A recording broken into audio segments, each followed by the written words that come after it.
Hi, folks. Welcome to the 51st episode of Hitting the Mark with Harry and Mark. Would have done the 50, but Harry told me after last week. This is true. We are two idiots who love talking about things we have no idea what we're talking about. I am your co-host, Mark. This is my co-host, Harry. Hello. Today, tonight, wherever you are, we're going to talk about today a couple of movie trailers since the Super Bowl came out and gave us a couple goodies. We Mhm. are going to go over a couple of shows that we've been watching as well. And we're going to go over our weeks, first of all. Yeah. Harry, hmm how was your week? My week has been the usual. Nothing crazy. It really has. Just playing games, watching some anime, and working. Hmm. About it. Nothing exciting. Oh, I played Monopoly this past week for the first time in a while. Game only lasted 3 hours. Only. Only. Uh, we Nice. actually played by the rules, no house rules, and it shows how much once one person has a monopoly, uh, You're fucked. you're fucked. Everyone else, if no one else has a monopoly and one person has a monopoly, it's over. They should name the game Antitrust, am I right, Harry?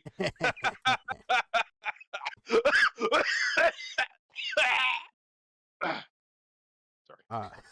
uh, um, and Livy got me again in Cards Against Humanity. Get fucking wrecked. What was it? Dude, so what was the question? It was something. I'm sure it was like what's up my butt or something like the usual generic Cards Against Humanity question. Yeah. And That old chestnut. yeah, and her answer was bees. It was just bees with a question mark, and I lost my shit. Bees? Yeah, I lost my shit. Shit was funny. And I am afraid of bees, so that was a plus. Uh, and those were the highlights of my week. All Monopoly right. All and right. Cards Against Humanity. Oh, the Super Bowl happened. I watched it. Yeah. Didn't Yeah. plan on doing it, but I Did you ended get up watching disappointed? How much money did you lose? it. I did not bet any money. That's Um, disappointing. what was disappointing was watching the game and realizing, man, if the Niners would have played, they probably would have won. Damn. But you know what? Get It's fucking fine. betrayed, Harry. Yeah, basically. Is this what we're doing now, Harry? We're doing a sports podcast. Oh, dude, Now what you're doing in the end zone, Harry, is you're gonna get the football. Oh my god, how does he do the Bears. that? Oh my god, the Bears. Yeah. God, just doing that Um, voice for like 3 seconds nearly killed me. I could yeah, do it's pretty bad. fucking Alex Jones all day, but the John Madden, oh god, that's a death sentence. Yeah. but yeah, yeah, there you go. That's been my week. Fuck The yeah. only things I remember that I'm like, oh hey, this happened. About yourself, Dude, sir. Harry, Yeah. I Talk to might me. have to go into a slight long-winded tangent Oh about fuck yeah, more Game of dude. Thrones. We love that. So, yeah, fuck yeah. Fuck yeah. That's what this podcast is all about. Long-winded tangents. Tangents. They could call us the tangent man. No, Yep. we're done here.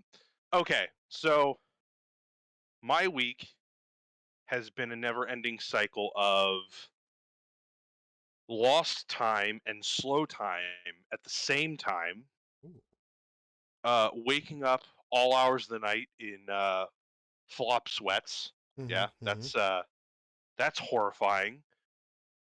Strange, random, just continuous night terrors like you wouldn't fucking no nightmares. I don't want to exaggerate. Let's be honest.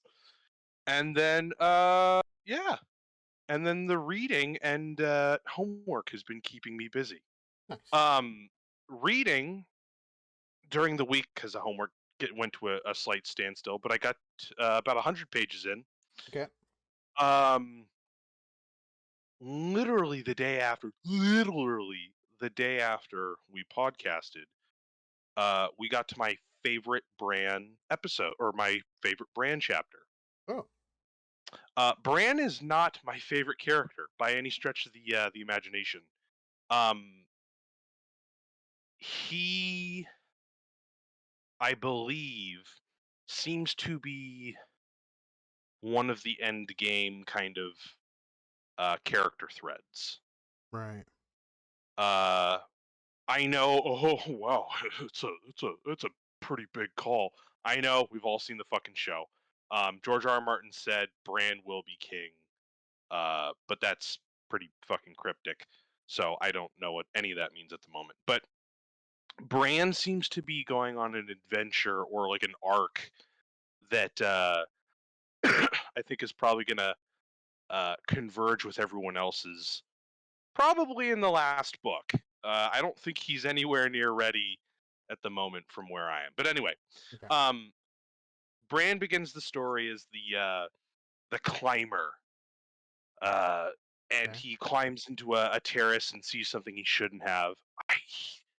Sibling fucking, and gets thrown out of the terrace, crippled with some memory loss. Yeah. Now he experiences some visions.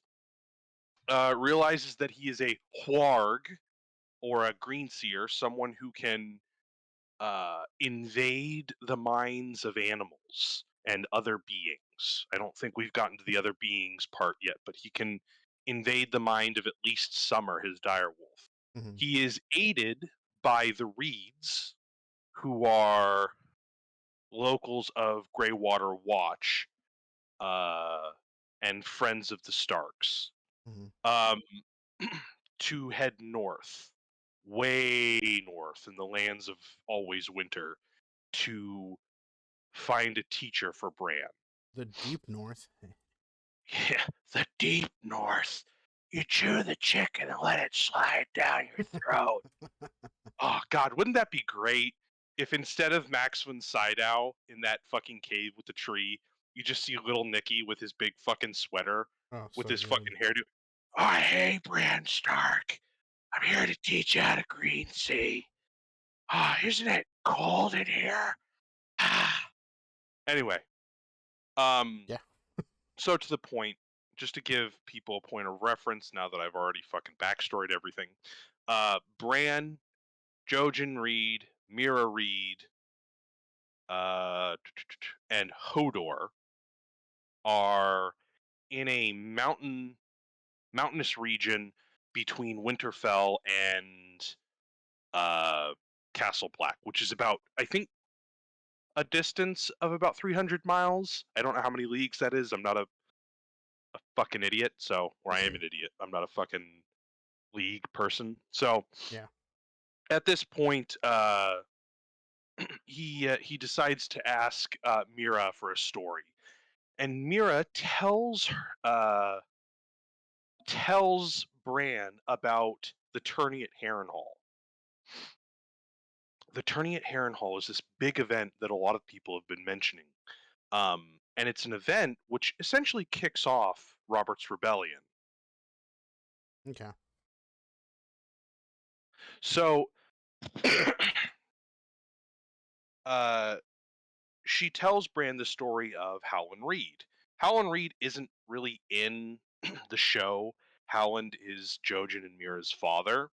If Okay. you need a reference, he was with Ned at the Tower of Joy when they fought. He was the only other person to survive. Understood. So that is very important, by the way, coming up. So she tells the story of a young Cranogman, and that's the title that the Reeds have of Greywater Watch. Cranogmen are considered like dirty frogmen. They reside in swamps, and they're kind of thought little of. But Jojen but Howland essentially travels around Westeros while he's still young and able before he decides to rule over Greywater Watch, and he comes across the greatest tourney that Westeros has ever seen. Now, Mm. this is the tourney at Harrenhal, the thing that sets off a chain of events, which leads to the story that we know. Yeah. Um, Backstory for a moment: Rickard Stark, father of Ned, had southern ambitions. He was looking to marry off his eldest son, Brandon Stark, I believe, to the Tullys, Mm. and possibly Ned to the Danes, Danes. who Okay. are a prominent, like, uh, Southron. They have a weird way for saying it. They're a prominent family, old. Uh, they're in good with Rhaegar's portion of the royalty. Okay. Um,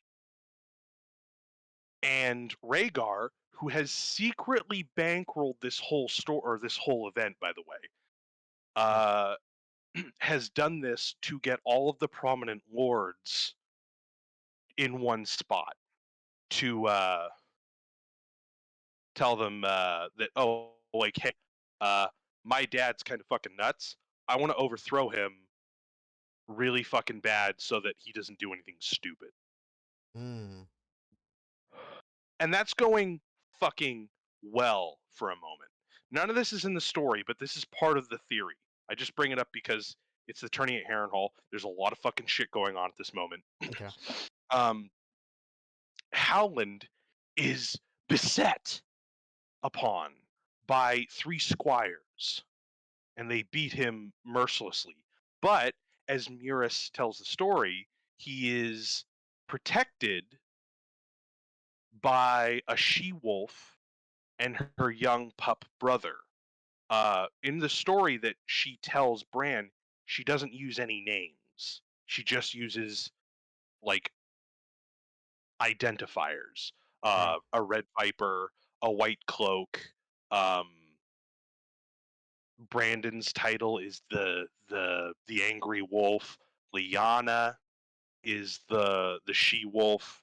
Uh, and Ned is the shy wolf. And lastly, um, who is it? The young pup is Brendan Stark, Benjen Stark. There we go.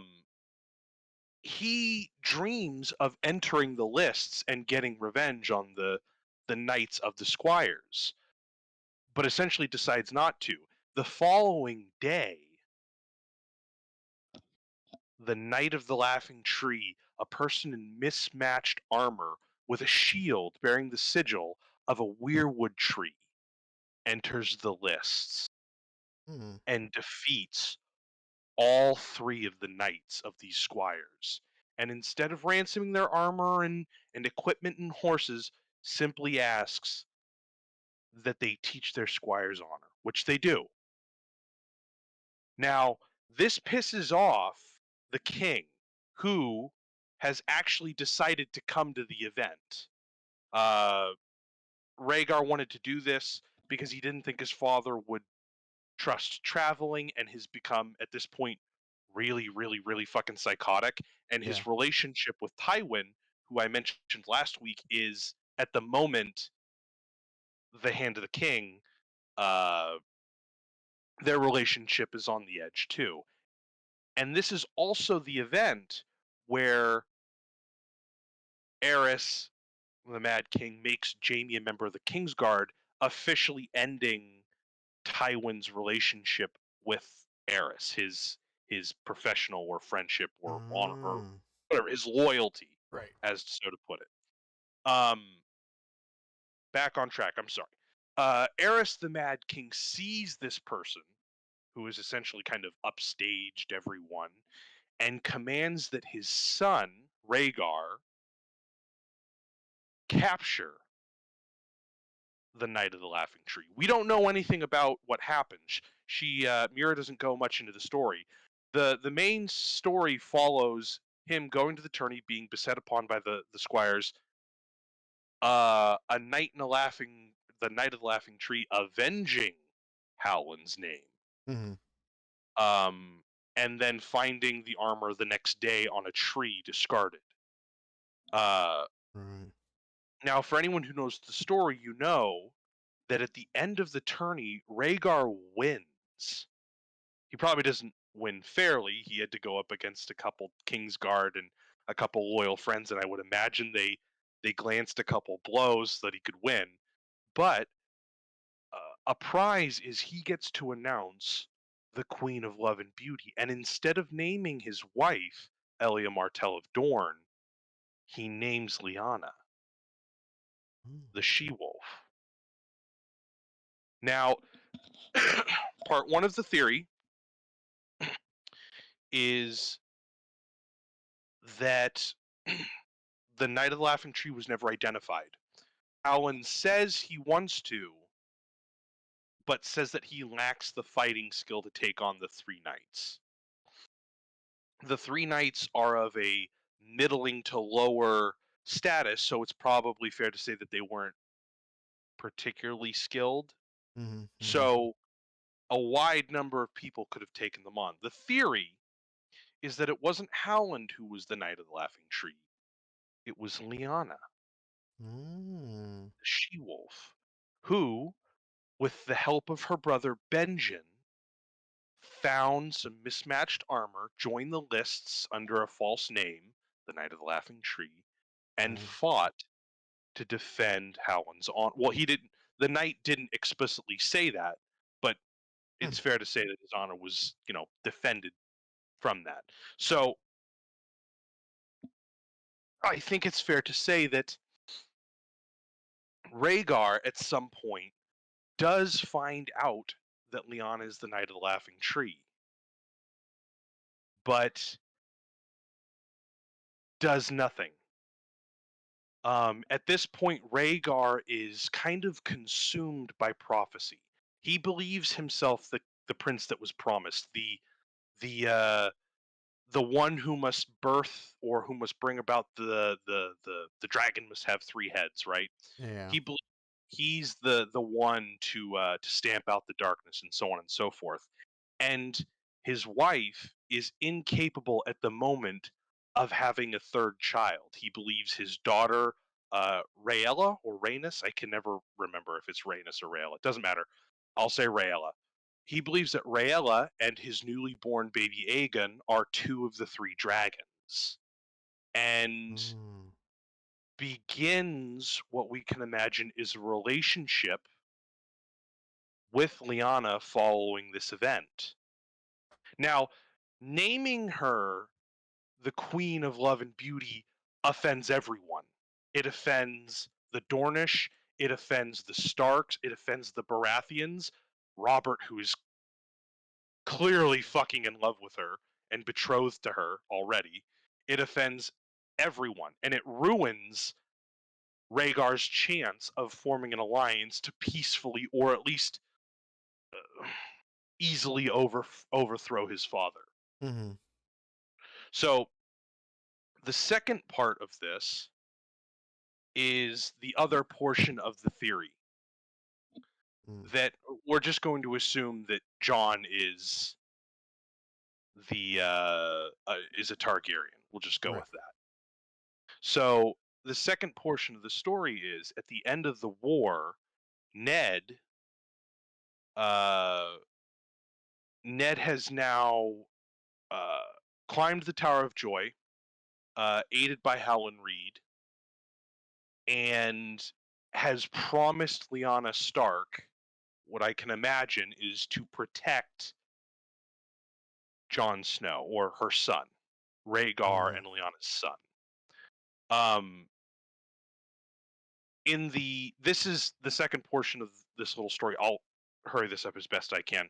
Um, the tale ends simply with the Knight of the Laughing Tree disappearing and so on and so forth. Mira asks, Bran, has your father never told you the story? Clearly because it's meant to be about Lyanna.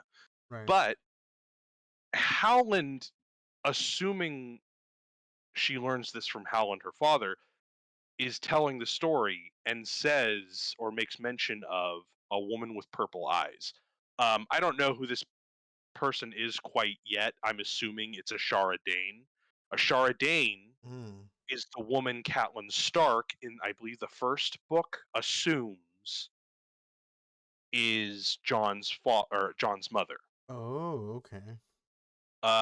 In the first and second book, it's mentioned that there were rumors going around that Ashara Dane, the woman who threw herself off of a tower out of grief, is the mother of Jon Snow, and Ned has that rumor banished from the castle. He commands that none of his servants speak of it ever, and Catelyn assumes that because of this, it's an admission of guilt, and Right. that Ashara must be the father, or God damn Mother. it, must Yeah. be the parent. God damn it, the parent. So the second portion of the story is that Ashara Dane was a lady in waiting to Elia Martell, Rhaegar's wife, Okay. who were supporters of Rhaegar, and technically that meant that they fell on the wrong side of Robert's rebellion. So Ned, with a baby, needs to go to one of the last few places that he knows he can go for help, and he goes south. He goes south to Starfall. Oh. Starfall is the ancestral home of House Dane. You might have remembered in the flashback the badass Flashback. dude with the two swords who gets fucking killed by Howland and Ned. That was Arthur Yeah. Dane. That was Rhaegar's best friend and a member of the Kingsguard. He has the Okay. awesome sword Dawnstar. Okay. There's a lot of information. I'm sorry. I'll get straight to the point, and I'll be done with it in just a moment. Ned, knowing that the Danes are in trouble, but are not particularly on the awful Eris side, who are Right. aiding Rhaegar and defending Lyanna while she gave birth to Jon, he goes to Starfall. He says, "Hey, I killed the heir to your house. Here's his sword. I'm sorry. Mm. Also, I know that if Robert finds out that you were aiding what happened at the Tower of Joy because he loves Lyanna, this whole thing was started because of Lyanna and Rhaegar's love, but it's kind of going to get played off that, Rhaegar kidnapped Lyanna and she died, but we all know that's not the case. If the new King Robert finds out that you were aiding Rhaegar, they're going to fucking destroy your house. And I can't go up to Robert and be like, hey, can you be cool about my nephew being a Targ? Yeah? Cool. All right. So he concocts a plan. I'm going to butcher all the ins and outs of this, and I'll just Perfectly make it fine. quick. He essentially concocts a plan that while in Dawnstar, a rumor will be made that he had an affair with one of the wet nurses.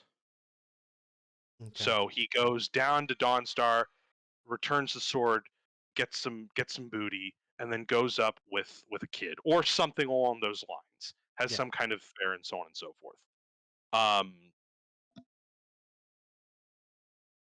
but what's really going to happen is Ashara, because you're in love with Howland Reed and you met at the tourney at Harrenhal secretly, we're going to shelter you by bringing you up north. You're going to change your name. You're going to have a completely different identity, and you're going to live in Greywater Watch, where no one is going to assume, you know, that you're alive, Yeah. because everyone thinks that you're going to have killed yourself when I took your child, Oh. because the theory is that Ashara Dane threw herself off of a tower because her child was taken away. No, the theory is that Howland Reed and her shacked up around the tourney at Harrenhal or around this time, Mhm. and then 9 months later had to figure out where this kid was coming from, right? Because you can't just explain how a highborn nobility woman just randomly has a child out of wedlock. Yeah. So they claim that the child died and is Jon Snow, but it's really Mira, and they Mm. shuffled her up north. Like this, it's so the fan base is so crazy. I fucking read about the tourney. This is the first time I've actually read about the tourney at Harrenhal. There's so Yeah. many fucking theories that are going around that like. I had to read about this shit, and it's Yeah. amazing. So when I read about this, I'm like, oh, cool. This is a small piece of the fucking puzzle that the community's going crazy over, and this is a theory that I actually really fucking like. Um, it adds a shitload of layer and depth to it. There's a video guy who does like 15-minute videos called In Deep, INDEEP, Mhm. Geek, In Deep Geek, and he does like a couple of videos on the subject, and they're really good. Uh they're very detailed, very fun. Uh his theories aren't all that out there based on some of the information at play. But again, that's a fan theory at the moment. Um, hell, the way he points it, it just sounds like it's a fucking given. Um, Yeah. but yeah, God, it's like even though I'm like 2/3 of the way through the current books and I technically know everything that's happening already, it's so enjoyable. It Mhm. really is. Like the writing just has such a different amount of nuance, and it's so interesting. Like hearing about hearing the internal monologues of these characters. Yeah. Anyway, uh long stumbling theory done. Yeah. Fun stuff. I love the theories, that's all. So good. There's a theory that fucking Varys is a mermaid. It's so good. Ah, I love it. It's my favorite. But we're not Mermaid. getting into Yeah. Merson. Merson. Fair enough. Mer Merpal. Anyway, any fucking way. Harry, Yeah. what are we talking about, Bear? Let's fucking get Boba Fett out of the way. All right. Phobabat. Yeah. Okay. Fucking start your engines. Okay. I have notes. Mmm. Notes. I like it. Okay. I got this. Hold on. I got this. I got it. I Okay. believe you. I believe you. All right. All right. So, a brief overview. Huh?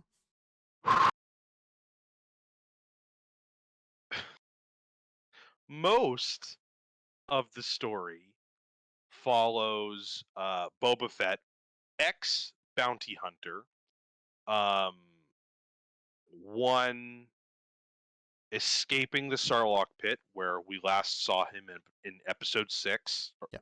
Yeah, episode 6, Return of the Jedi.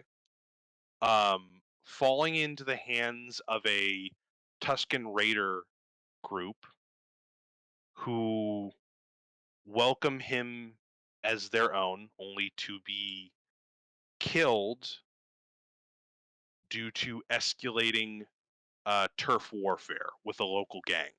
Mmm. Uh, Boba Fett then decides to enter into the crime business with fellow mercenary Fennec Shand, uh, deciding to take over the uh, God. I wish this is the part I did the fucking notes for. Taking over the territory that was left in Jabba the Hutt's wake 5 years Okay. later. What follows is his attempt to kind of muscle his way into the territory. Some of the local Hutts um, try and fail to assassinate him, then get the fuck off the planet when they realize that a more organized and sophisticated gang of spice trading fish people want to kind of muscle in on the territory. Got it. Uh, Boba then enlists the help of the Mandalorian and a couple other people a group of robot cybernetic biker gang people, uh, a black Wookiee gladiator called Kersantin or Black Kersantin, and of course Fennec Shand, who is the noble partner in this endeavor. Together, they all managed to get the Pikes off planet and maintain a small modicum of power, ending the season. Mm. Oh. Okay. Yeah. I think 6, 7 weeks ago, Yeah. I said what I will continue to say. Tamira Morrison is a fucking gem to watch. Mm-hmm. I enjoy every moment he's on screen, with the helmet, without the helmet. Um, it's clear that he will never fucking say no to appearing in this show or in Star Wars. Right. Ming Na Wen, who plays Fennec Shand, actually does a solid job with what she's given. It's not much. I would have really liked to have seen more characterization, more fleshing out of what she wants, Mm-hmm. her Mm-hmm. motivations, and all that. But she does a solid job with what she's given. Um, Special effects, you know what? Despite some wonkiness, there is some solid special effects, especially the ending battle episode. Uh, I'm never gonna bitch and moan at an episode where there's a giant fucking Rancor ridden by Boba Fett fighting a giant droid. So Okay. that's always fun. Um, oh, let's see.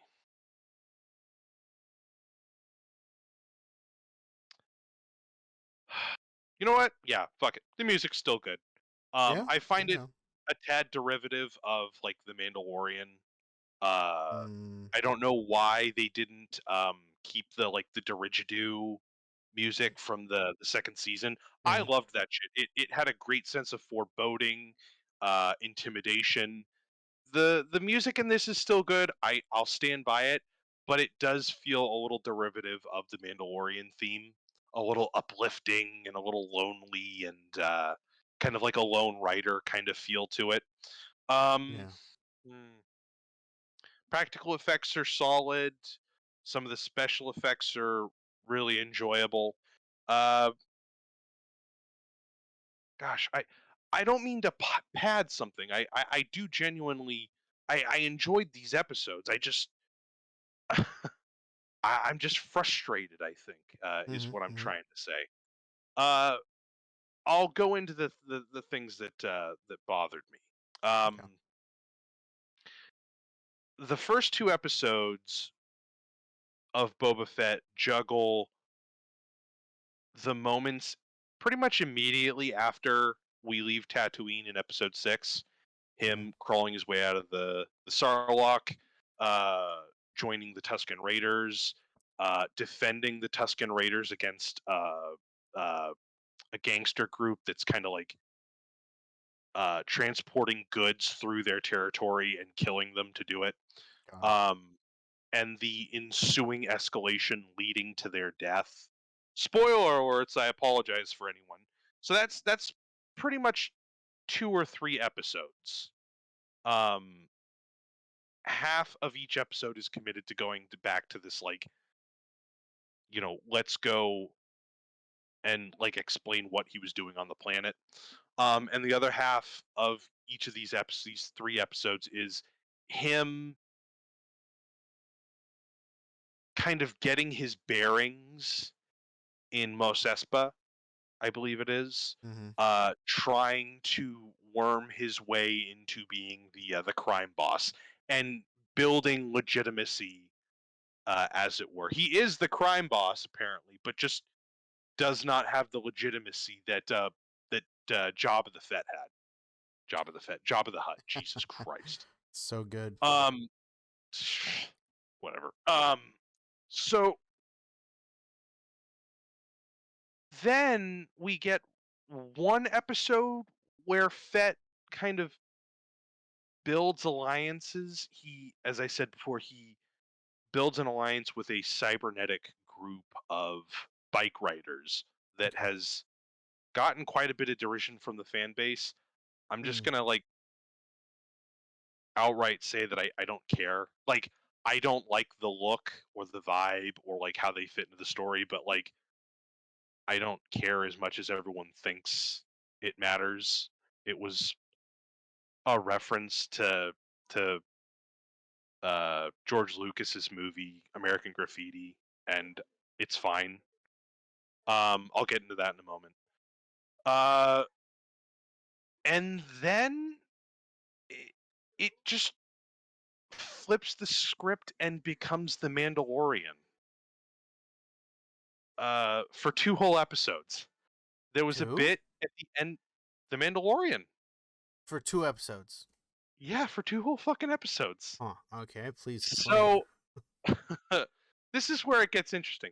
So the fourth episode is uh the end of the fourth episode is Boba bringing a bunch of the crime heads in, kind of like in Godfather. He's like, if anyone thinks to happen, I want to. No, no. Him saying like, hey, just stay out of the fight, and we'll take care of the spice trading fish people, right? And then Fennec Shan being like, you're gonna Mhm. need muscle, and Boba Fett's like, I know exactly who to go to. And then my ears perked up where instead of at the end credit scene, instead of hearing Boba's theme, you hear the Mandalorian's theme. Oh.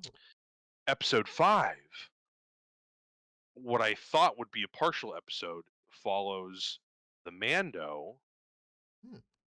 doing his year in the life of stuff. He's on his own. He's still doing bounties. He's killing folks. He's having a rough time with the dark saber that he got in at the end of the second season. Yeah. A lot of exposition shit. Essentially, uh, like the end of the real end to season 2 or the real beginning of season 3 for Mando.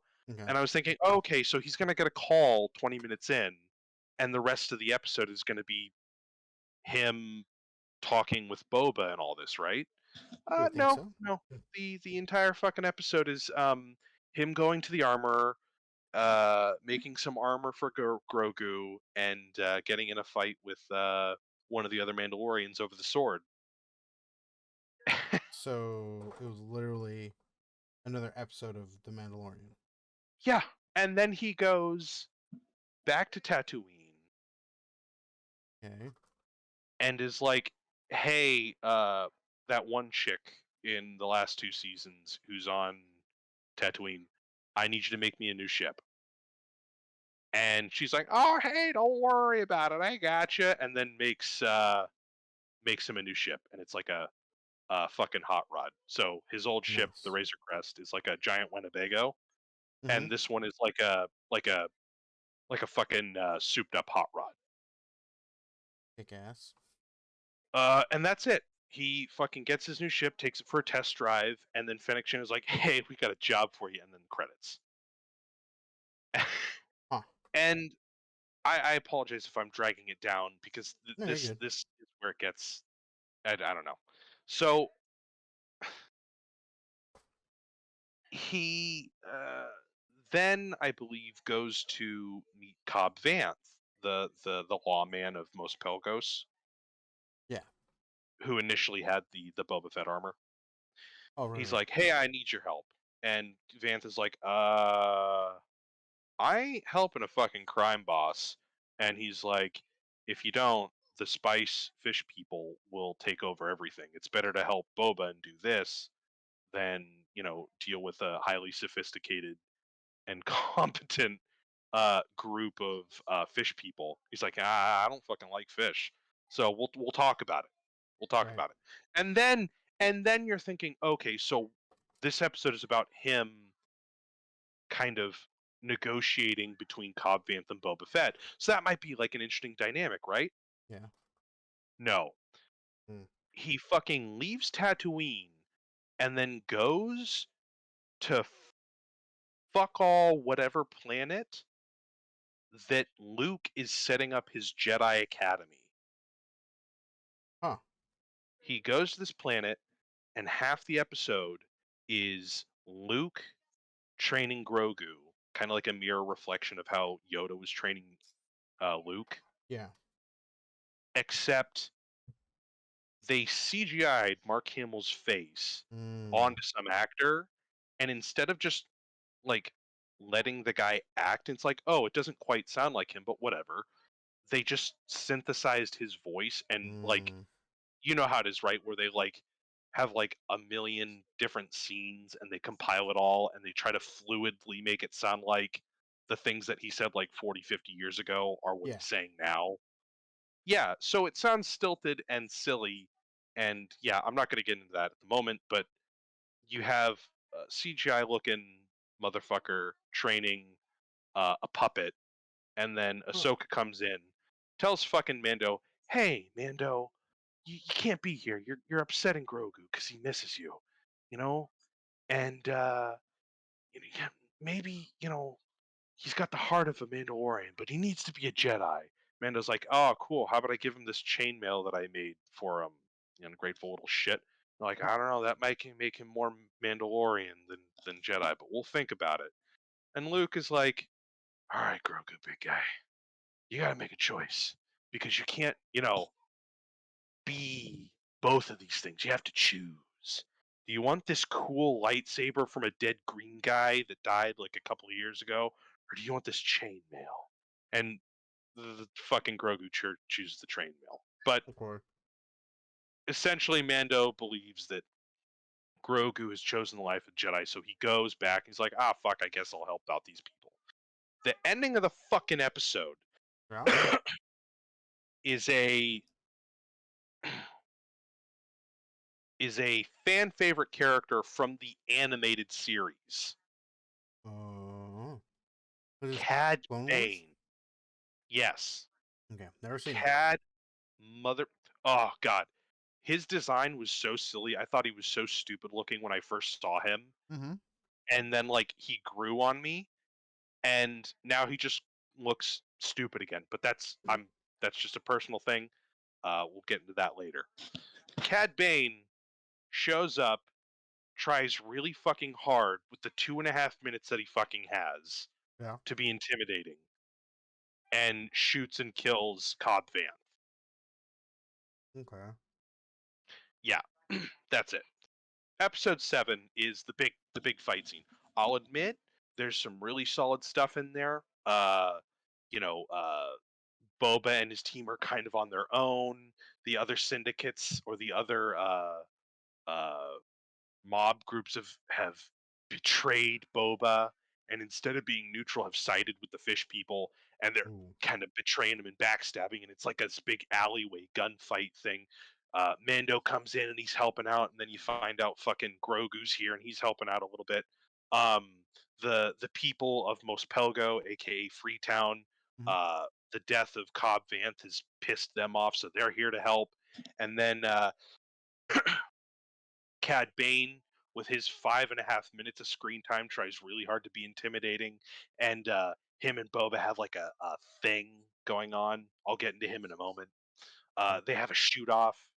Uh, Boba kills Cad Bane. That's the end of a really cool character who got really awful uh, live screen treatment. Yeah. So the the ending of and I cannot stress how much this pisses me off. Mm-hmm. Um, the ending of the Book of Boba Fett is about 10 minutes. Where no, not 10 minutes. That's not fair. Is about a minute of Boba and Fennec walking in the streets of like a slightly more peaceful Mos Belgos or Mos Espinal because Yeah. they're the big head honchos. And then the rest of the episode, I mean, shit you not, the fucking episode ends with the Mando flying off with Grogu in his new ship. He has Oh. the end of the fucking season, and Boba is just treated like a fucking sidekick. So, okay. So the first 2 or 3 episodes spend way too much time doing one too many things. Yeah. I've mentioned to you, I've mentioned to Aved, I would be completely fine if the first season of this entire this season Mm-hmm. was either him being in charge and trying to muscle his way into Mos Espa, Mm-hmm. or the moment he like frees himself from the Sarlacc, and a season of like him earning his way with the Tusken Raiders, earning all that, and then the end is like, oh, it ends in tragedy, but it fucking Right. doesn't. Uh, the entire, and I mean the entire Boba Fett trying to like gain allies, do some political machinations, uh, do some mafia stuff. Mm-hmm. None of that is interesting. None of that is interesting for a moment. The first two episodes, I was like, "Oh man, what the fuck?" The flashbacks are taking away from the story that I think is more important. Him trying to muscle his way into the territory, and Right. then you find out that the fucking him muscling his way into the territory isn't even interesting. Like nothing fucking happens. Nothing of substance. There's nothing that Boba does or Fennec does that really influences anything. Anything. Mm. So Mm-hmm. so it really kicks the wind out of you and makes at least makes me feel like no one oh god it it almost pissed me off. I don't care Almost. nearly enough about this show to actually get pissed off, but it felt like an insecurity that they couldn't just like separate the characters as much as possible and just Right. let Boba do his thing.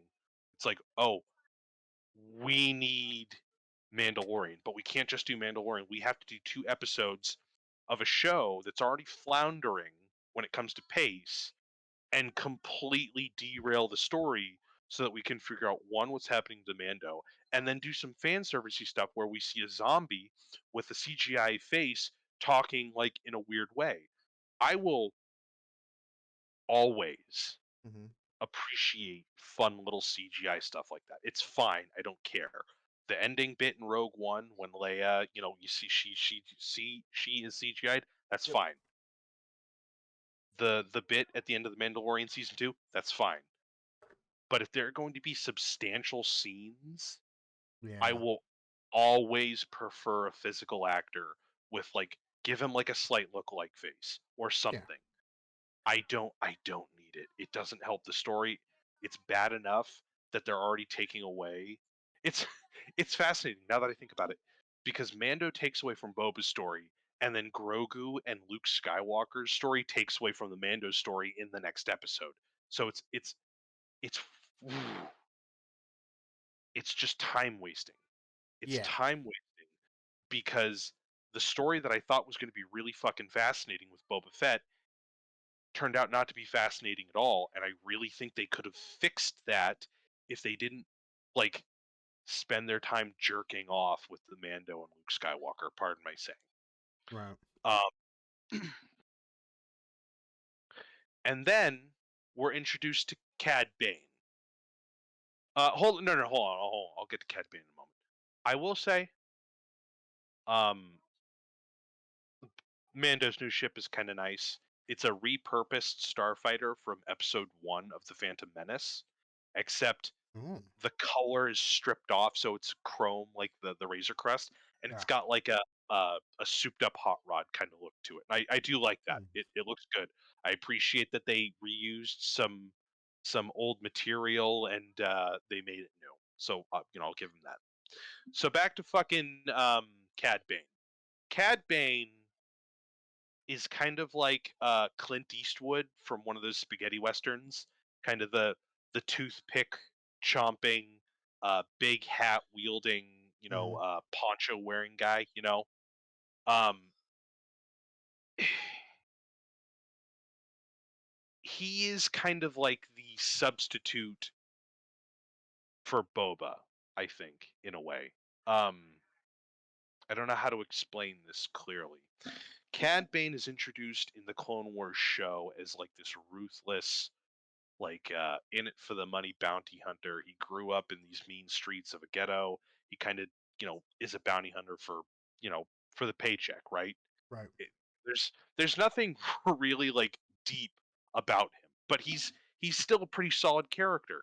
He's uh he's fun to watch. He's one of the few guys without fucking powers that can like best a Jedi pretty easily, actually. Um, and the more and more I got into it, the more and more I enjoyed his look. He's friends with Jango Fett. He helped Hmm. train Boba Fett a little bit too. He was around before Boba, and so on and so forth. Um, so the last 5 minutes of episode 7, I think. No. Episode 6 of Book of Boba Fett introduces him, and I personally don't care for his design. Um, you remember how I was talking to you about how things look like they're pulled from the cartoon, and they Yeah. don't quite look.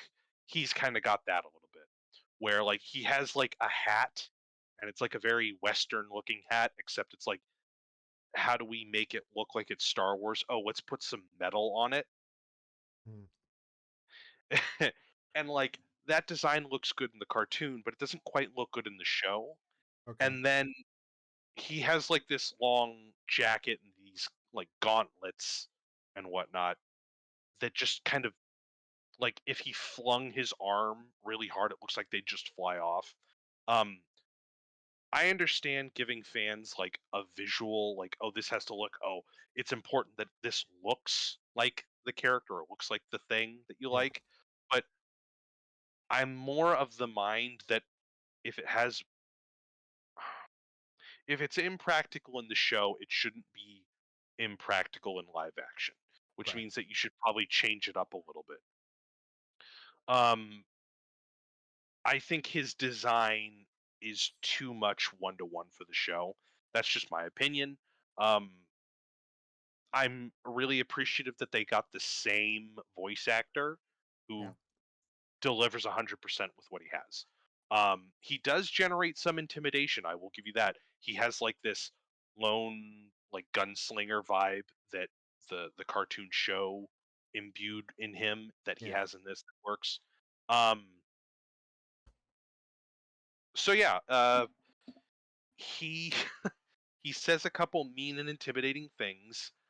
He gets the jump on Boba and just lets Boba get the upper hand on him for some reason and then just kills him, which I thought was really disappointing. I don't know. Yeah. I felt as though like there are a lot of characters that are underutilized in this entire show. Cad Bane is only in this for. I would wager Cad Bane is in this show for less than 5 minutes when he could have been a really integral part. Cad Bane, no, hold on. This is great. Cad Bane could have been a fucking foil for Boba Fett. Cad Bane does shit for money. Like he's with the fucking the Pike Syndicate, the spice selling fish people Yeah. for fucking money. That's it. And there's a line where he literally calls Boba out where he's like, "You got a guy who worked for the Empire." Like that is the most we ever got to an attempt to address his character. Like, fuck yeah, Boba actually worked with the Empire. Cad Bane, Cad Bane points that out, which means that there's a distinction between him and Boba in the sense that like Cad Bane doesn't work with the Empire, Right. or maybe he like despises the Empire.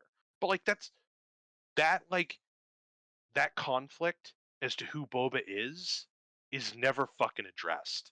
Yeah. That's the thing. Is it's like Cad Bane could have been a great foil. Like, oh, this is what happens when you just have like when you're just bounty hunting for money or when you're just doing this you end up being like this cruel man who does terrible shit for no fucking reason. Or Cobb Vanth, you didn't even need Mando to deal with it. Like you could have had Boba tracking someone down to Mos Pelgo or Freetown or whatever it's called, finding Cobb Vanth and butting heads with him.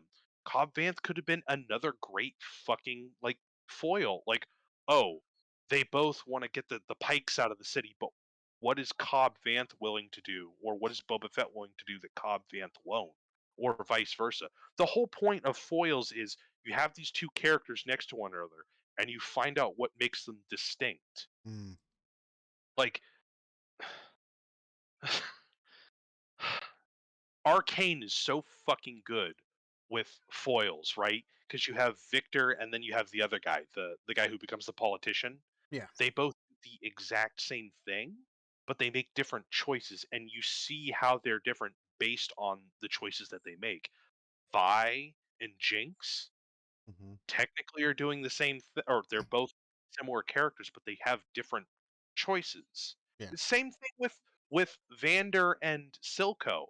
They both stem from the same kind of argument. Like I believe a video essay called it like ruthless pragmatism versus uh uh no cold pragmatism versus ruthless idealism. They're both the same kind of individual, but it's their choices that we see visually made on the screen that makes them different, right?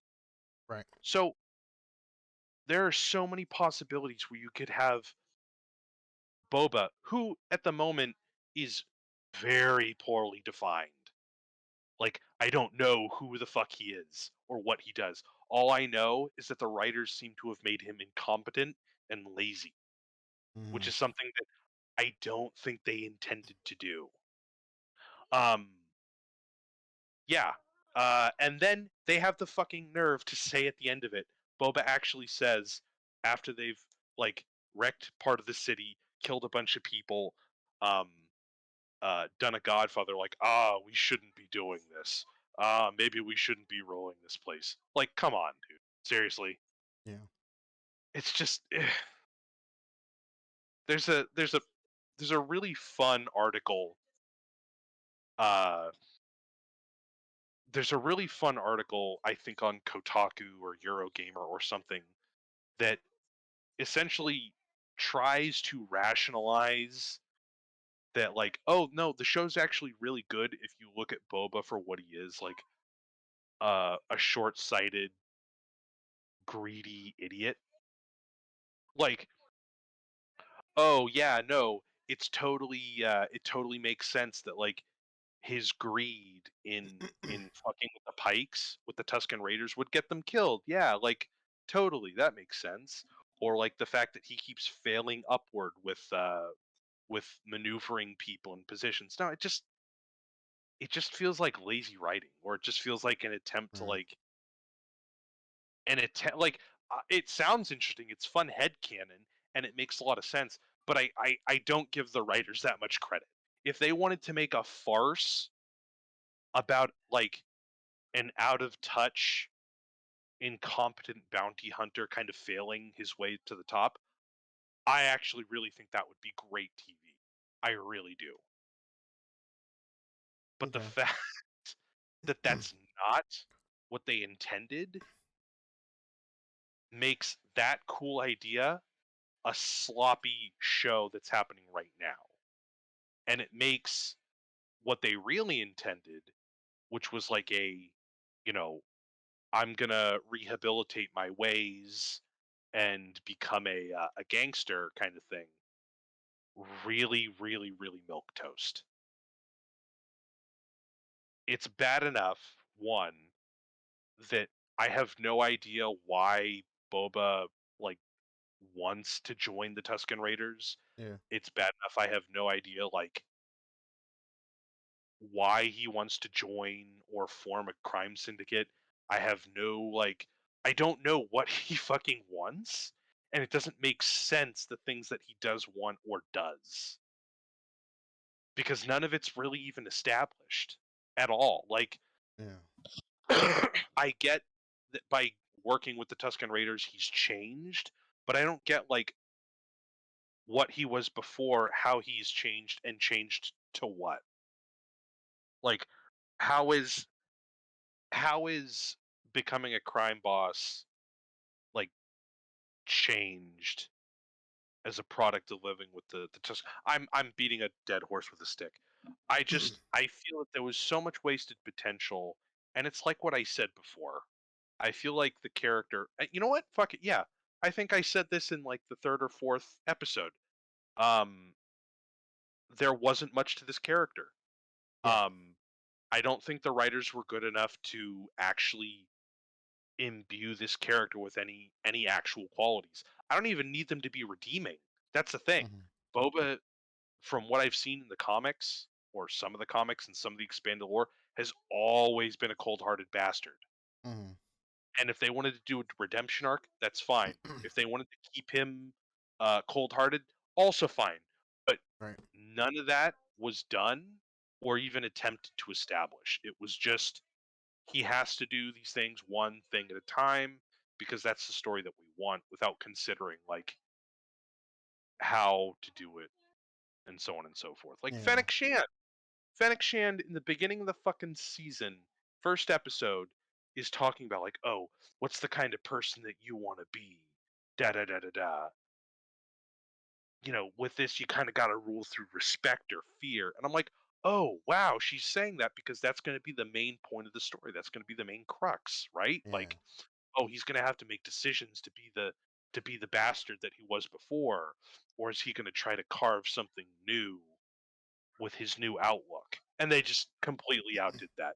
It was so it was so out of left field when a guy that we met consider okay, you've never seen the cartoons. You have no idea who Cad Bane is. You don't know his story, you don't know his backstory or anything like that. It's so fucking weird when you think of it like that, when you have him introduced and he's just like, "Yeah, you're a terrible person, Boba."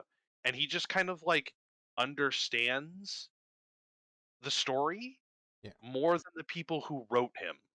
Like it's strange. It's so strange. Like he's calling Boba out, and it's like, wow, this guy, his dialogue belongs in a much more competent Book of Boba Fett show. And we don't even technically, if you're like a generic, like, oh, wow, I've been brought in by the Mandalorian show. This is fun.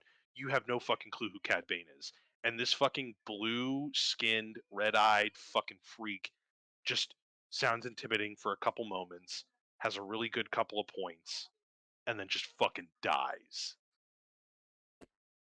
And that's it. I don't know where they're gonna go with the next like, season of Boba Fett, but Right. I'm wondering if they should even continue a next season. Yeah. I I just feel like this was a glorified like fluff show, and the next time we see him, Mando's gonna ask for his fucking help or something. I don't fucking know. Seriously, I felt secondhand insult for Tamira Morrison and Ming Na Wen, Mm-hmm. who could have had a really good like rapport with one another if it had been developed. If we hadn't gotten Mando for another 40 minutes and then Luke Skywalker for another 42. Yeah. So, at the end of the day, um, I enjoyed the performances. There wasn't a terrible one about them. Uh, the effects, practical effects and special, were good. Music was enjoyable. Um, I completely disagree with almost every like story choice that they make, though. Every single one. Mm-hmm. Were it up to me, Mando wouldn't be near this fucking story. Uh, I would, no. I'm not even gonna get into fucking fan fiction. No. Just no. Yeah. I'm looking forward to seeing what they do. As always, it's Star Wars. It's fun, but I'm not particularly excited with anything involving Boba at the moment. Fair enough. I mean, the way you described it and and what I saw of that video, um, it just seemed like a Mandalorian 2.5. Yeah. And I don't know, like you're right. They could have done something with Boba Fett, but does it fit what Disney wants to Mm. do with Star Wars? I don't I think think so.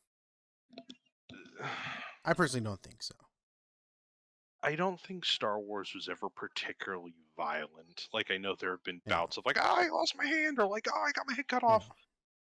But Boba Fett and Jango Fett have been like the linchpins to Star Wars IP that has been a little more grim, gritty, and Mm-hmm. violent. Yeah. And I feel like the Disneyfication of this character, like, oh, he has to be like morally in the center. He, there's no instance where he can be, you know, there's no instance where he can be in the wrong, or there's no Right. instance where he can be a bad person. Like that can't happen in the story. Like he has to be like he has to be the guy who did a lot of terrible things in his history, but he's trying to move past it. And everything that he does is, I got to rule with respect. Anyone who attacks me or anyone I kill has attacked me Right. or is wrong to me in some way. I can't, it's like I feel like the days when Han Solo shot first are over.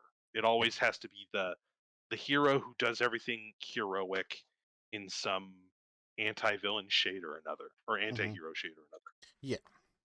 And that's disappointing because I don't think in that environment Boba Fett can be Boba Fett. Boba Fett is now like the incompetent mob boss who somehow like wins if they have multiple seasons at the end of every season. Yeah. So, Yeah. I but mean, yeah, fun yeah, stuff. that's good. It's just, yeah, I just feel like it's unfortunately Disney owns the rights to Star Wars, and Boba Fett seems like he's more of a comic book character than a TV series character. I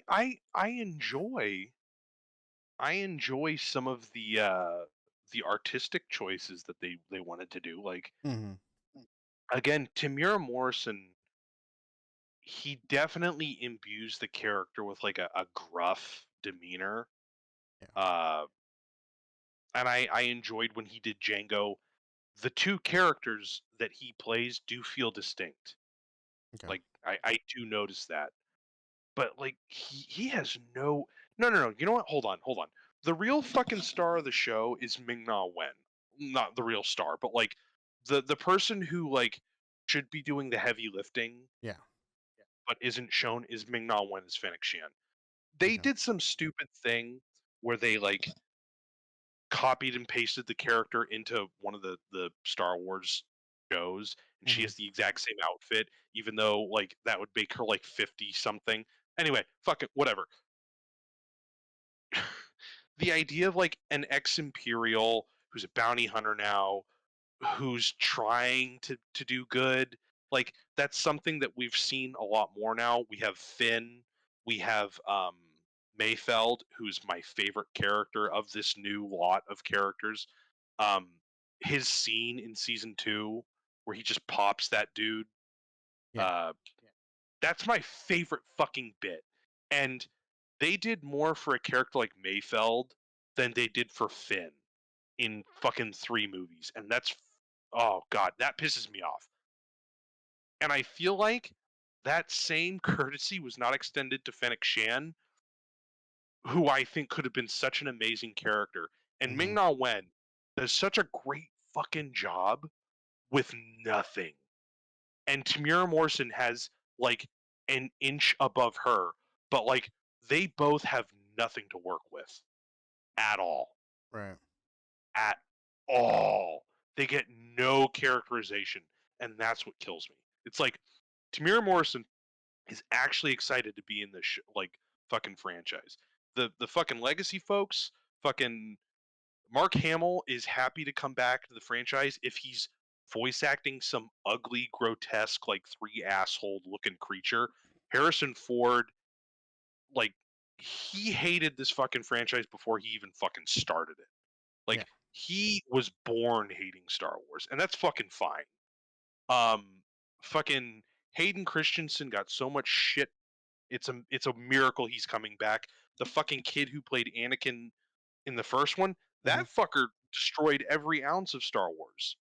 because of the backlash he got from being in Episode 1. Yeah. Ewan McGregor, he's one of the best parts of the original series, but I would imagine he's not, like, or at least at one point wasn't the most excited to be back. Tamira Morrison has vocalized wanting to be in the franchise so much more, has so many parts that he could be in, and it's like, if this is a taste of what this new era of Star Wars is going to offer to someone who actually wants to be a part of this, I'm not impressed. Yeah. And Ming Na Wen. So I don't know. I probably am asking too much. Like I don't think there was ever an instance where anyone thought of making this franchise like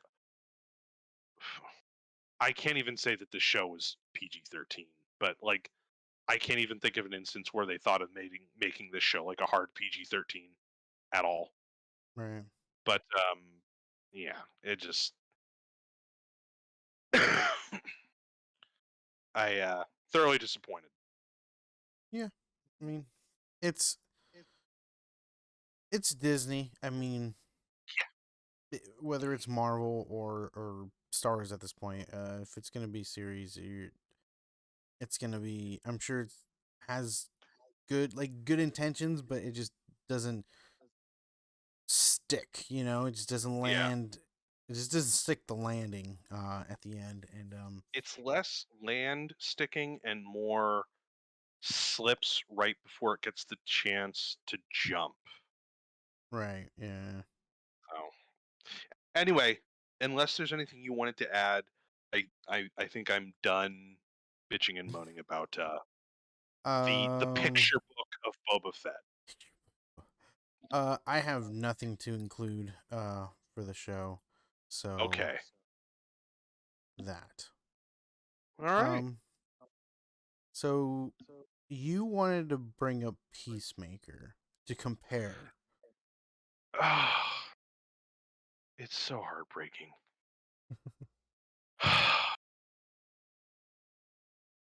I won't get into the same depth, but Mhm. for anyone interested, I did not want to watch. Like, I was excited for Boba Fett from what I'd seen. It looked fun. It looked engaging, and it was just not. Um, I heard they were at the end of the Suicide Squad. I was like, oh, they're doing a thing with Peacemaker. I'm not excited. And then I Mhm. find out Mhm. James Gunn is doing a show. I'm like, oh, now I'm still not excited. As much as I like, as much as I liked it, I was as much as I like James Gunn, I was like, I'm not that excited. Yeah. Uh, I hear my dad fucking playing it a couple weeks ago Mhm. without me, by the way. Oh Fucking wow. inconsiderate. No, I'm kidding.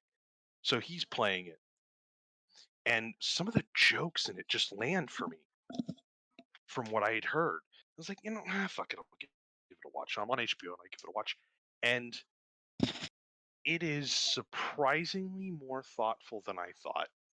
Okay. Like the exact opposite happens with Peacemaker. He is so he's so or not well defined, but like it's I think it's either like him in relation to watching Boba Fett, but there's a definition to him that I genuinely enjoy. Um the story kind of aligns with his character. Uh the characters all have some like play with one another. It's just I don't know how exaggerated it is, but apparently James Gunn like wrote this as a joke. Like it was just Joke. like, yeah, let me do this idea of a fucking like proto-fascist libertarian without like a moral compass or like a set of like ethics uh who's trying to find himself. Okay. And let's see if anyone takes it. And apparently fucking people loved it. but the idea that he just fucking farted this into the world kind of just like speaks volumes to his quality in writing, Yeah. especially when like he's not restrained by the PG-13 format. Yeah. Um, that is not necessarily a dig at Guardians of the Galaxy. Guardians of the Galaxy is fucking great. Um, but I see that there's a more intimate quality. The more not gritty, but the more mature subject matter he gets into. Okay. Um, I think my favorite bit of characterization, just to explain a little bit, um, is he gets out of it's the first episode. It's the first 20 minutes of the episode, and then I'm done. This is Yep. just to talk about what I love about the episode because you won't see this shit in Boba Fett. Um, Christopher Smith, Peacemaker, goes to his father to get another helmet and to get Eagle-E, his eagle pet sidekick, whose name is Eagle E. Okay. Yeah. He goes in. His father's a fucking asshole. He belittles him. You know, gives him shit for being in prison. Every step of the way, like gives him shit for being shot. Like instead of like, oh hey, you're shot, you okay? It's like you let someone shoot you, and he uses the F slur and all that shit.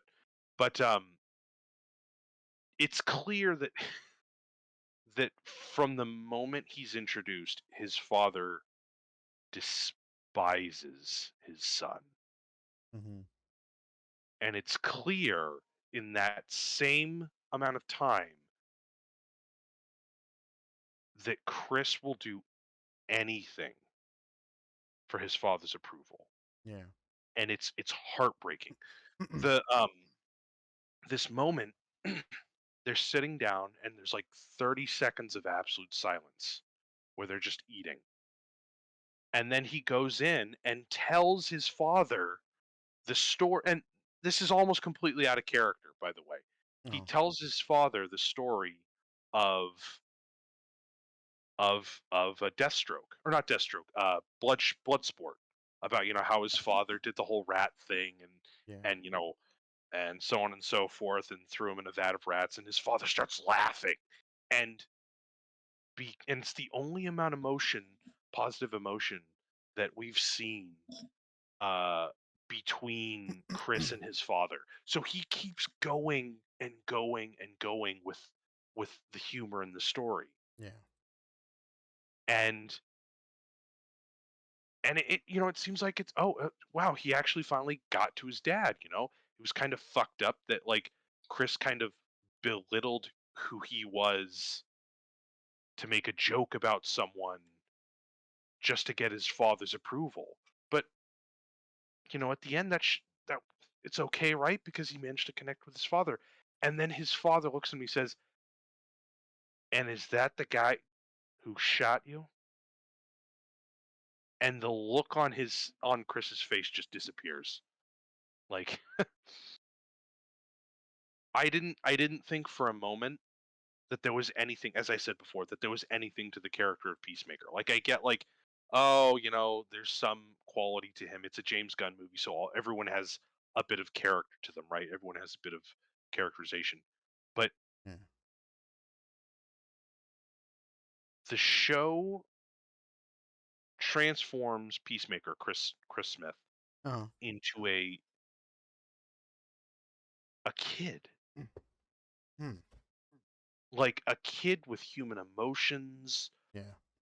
a heart. Like he's such an awful person, but there are beautiful moments where it's like where he's just dancing and singing. And it's like normally that's just like, oh, there's a scene of someone singing and dancing, but it's like no, it's like it's so much more heartbreaking knowing like who his father is Right. and who doesn't allow any kind of warmth or softness or vulnerability. And then like there's a moment in the second episode when like the main crux, the main like inciting incident has happened, and he finally gets a moment to decompress, and he just starts to fucking cry and talk to himself. Mm. Like he knows the kind of person that he is, but like the person that his father has made him gets in the way. Like he's constantly berating a fellow team member. Yeah. And then when that scene happens, he says, this guy could be your friend and you fuck it up because you constantly push people away. And it's like it's so earnest. Mm. I don't know. Maybe it's silly, but like I'm not saying you empathize with the character well, I'm not saying you explain everything he does. He does some awful shit in the show. Right. But Right. like they get you so in his mindset that it's astounding. And I really do recommend this show. If you didn't want to do Book of fucking Boba Fett, whatever, I don't give a shit. But like this show is good. This one is enjoyable. Uh, it is the best performance I Mm. think I've ever seen from God, what's his name? Oh John my God, John Cena. Harry, don't leave. Yeah, John Cena, the Invisible Man himself. Yeah. God damn I it. I mean, it's a little tough when he's in his underwear and it looks like he's got like three dicks, Yeah. but like when he's got his clothes on and he's crying, or when he's like has a particularly heartbreaking emotional moment, Mm. he sells it. He sells it like I never would have thought he could have. Damn. And it's I do really recommend, if you get the chance, give the show a watch. I can't Okay. recommend it enough. It is the anti Book of Boba Fett. It is satisfying. It's heartbreaking. Uh, Yeah. it is so well defined. Almost all the characters are really well defined. Okay. Seriously, and it's got a solid story to it. Honestly, I do recommend it. I can't recommend it enough. For sure. In fact, get off of the podcast right now and watch it. Let's say, it reminds me. Remember, both of us watched Suicide Squad, the second one, Mm, and I told you this role was like made for John Cena. And yeah, the way you're describing it just seems like that like this series just proves that even more. Like, if you think he's good in the Suicide Squad, uh, you oh oh okay, oh yeah, I'll. It's on the top of my list. okay, It's on top of my list. Arcane's still there. yeah. I've still only seen the first 3 episodes, uh, but I will make sure I sit down and watch Arcane and Peacemaker. Imagine Dragons fan over here, huh? I'm just kidding. Sorry. Good. Okay. um, let's talk about the new Doctor Strange trailer. Um, Doctor Strange. Gotcha. so I missed all the commercials in the Super Bowl, even though I Yeah. watched the Super Bowl. I didn't watch any of the trailers, or any of the commercials, but I did watch the trailer for hmm Doctor Strange later. Yeah. I think, to be fair, at the moment, the highlight of the Super Bowl was probably, or the halftime, the show, the previews, was Jordan Peele's Nope, Oh, I did not see that. an interesting kind of Western genre bending alien invasion movie. So I'm interested in seeing how that turns out. Okay. I mean, it's fucking Jordan Peele, so I almost said Jordan Peterson. Anyway, um, but yeah, Multiverse of Madness. Mhm. Uh, there have been quite a few leaks or rumors regarding it, and Oh, a interesting. lot of speculation. So Uh-huh. It really, really. I'm hoping that this era of the MCU Yeah. develops a little more personality. Um, Okay.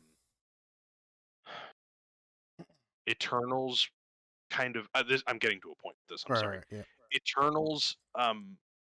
I found the uh, the drab kind of color palette a little for me Mm-hmm. personally, but it felt a little more distinct.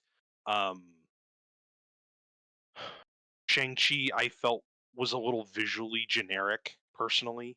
Okay. Um, no offense, anything else uh, that we talk about, I'm fine with, but I still felt that it felt like it was just another kind of fixture in the MCU. Yeah. Um, the same thing with some of Spider-Man, the newest one, No Way Home. Yeah. It still felt very kind of lifeless. No offense to John Watts, I don't necessarily Right. mean Right. his camera work or when I just mean like the the visual color, you could say, or so on and so forth. Anyway, besides the Yeah. point, I'll try to make my point with this. Um, Moon Knight and Doctor Strange have me a little excited because one, uh, Doctor Strange and the Multiverse of Madness is being done by Sam Raimi, who Okay. directed the first three or the three Tobey Maguire Spider-Man movies Okay. and Evil Dead, Army of Darkness. Oh. Yes. Okay. So we have a pretty seasoned filmmaker, Mm-hmm. not the only seasoned, but a a pretty seasoned filmmaker behind the helm. I Yeah. wonder how he'll do with a Disney kind of presence on the sets of his films. But it's clear that there is a very striking visual presence, Mm-hmm. a visual like language, you could say, to Yes. this movie. Um, Same thing with Moon Knight. Moon Knight has a very stark visual style that I'm very excited for. Also seems to be the first MCU piece to lean more heavily into like blood and violence, Okay. apparently. So I'm interested in seeing that some more mature elements. Um, but I'm very interested in seeing where Sam Raimi goes with Multiverse of Madness. It's clear that they've said they want to incorporate a lot of horror elements, Okay. and given that there's Zombie Strange and Sheogorath, the tentacle monster, Yeah. um, and the evil Strange in that weird dimension, it's clear that they're going for a little bit of a horror element, and Yeah. I'm down. Um, let's see. I also have notes for this as well. Ooh. So it's clear that Miss Marvel, Mm-hmm. America Ferrera, no, not America Ferrera. God, I was forget her name. Miss Marvel. No, No. I'm I'm wrong. Okay. Not Miss Marvel. America Mr. Marvel. Chavez, I think. No. Hold on, I'm looking it up. It's all good. There we go. Yeah, America Chavez. Um, yeah, is a person from a parallel universe, I believe, or Oh. someone who can um, move through universes or the multiverse, um, and is being hunted by this creature or group that wants her abilities. It Mm. seems to be in some of the leaks and rumors. Okay. The Illuminati is going to be featured, or is theorized to be featured in the movie, which Oh. is heavily reinforced by the new trailer, which seems to introduce Charles Xavier. Wait. What? You didn't hear it? You No. remember in the trailer when they go to this kind of like white marbly area and they're being escorted by Ultron robots and you hear a voice, not a face, talking to Strange saying he needs to be told the truth or he needs to know the whole story or something. And this is on the trailer? Yep. Motherfucker. So Okay. that is Hold on. an alternate universe theorized where Tony Stark managed to succeed or the Ultron program succeeded and the suit of armor was created. But the Illuminati is a multi-dimensional group that Okay. kind of pulls the strings apparently. And one of these is also Reed Richards, which could possibly introduce the Fantastic Four.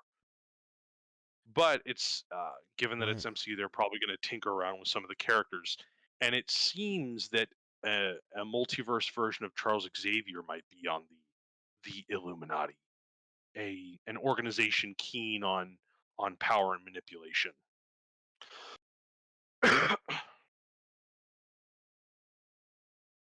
Oh.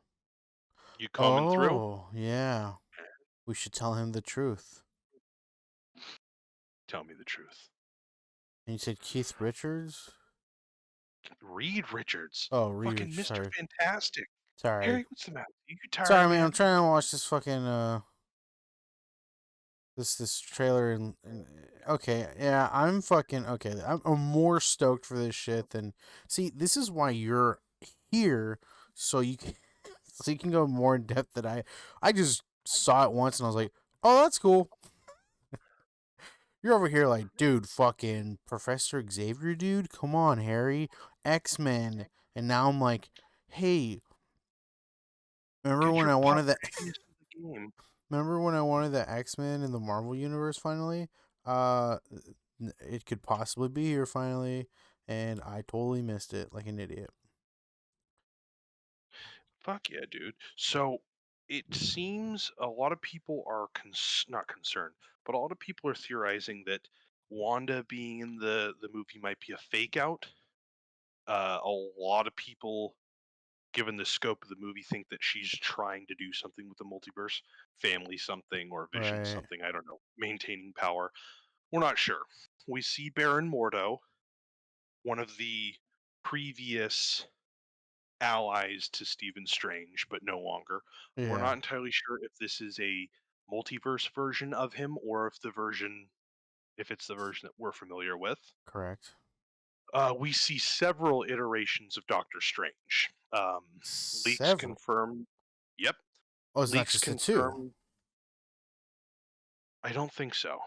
Okay. Leaks confirm that there are four at the moment. Holy There's shit. Doctor Okay. Strange that we know. Mm-hmm. There's Defender Strange, who Defender. look that shit up. Who, by the way, I have to point out, whose natural beard looks way fucking better than the fucking thespian fake beaver skin thing on Benedict Cumberbatch's face in these fucking movies. Oh. Um, So they mm-hmm, actually show him in the trailer. yep. I see Um, that. unsure exactly of what he's doing. He could be like a possible. We think he's a good guy. Turns out to be a bad guy. Not entirely sure.